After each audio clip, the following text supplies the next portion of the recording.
La valeur du jour avec Aziz Ejli, on parle de Thales Oui, maintenant. alors Lucie Thales, effectivement, où l'opérateur de satellites de communication O3B vient de commander 8 satellites pour 500 millions de dollars. On a vu également en Chine les partenaires refaire confiance toujours au groupe, puisque notamment Juno Airlines a reconduit son contrat avec Thales pour l'équipement de ses appareils.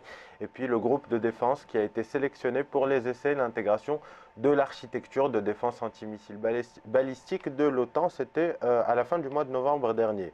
Alors graphiquement parlant, je vous parle souvent de cette valeur également, puisqu'on le voit bien, le titre évolue dans une forte tendance haussière. On voit bien à l'écran les creux et les sommets ascendants, la moyenne mobile à 50 jours qui est ascendante, qui soutient les cours.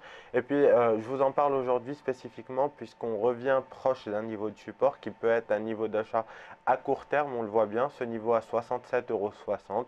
Je vous disais à l'époque qu'après l'inscription d'un nouveau plus haut historique vers les 70,95 €, on risquait d'avoir un petit accès de faiblesse. Il a désormais eu lieu. On est revenu marquer une polarité aux alentours des 67,60, une ancienne résistance qui devient support. On peut donc se positionner à l'achat sur les cours actuels si on n'avait pas encore le titre en portefeuille à court terme.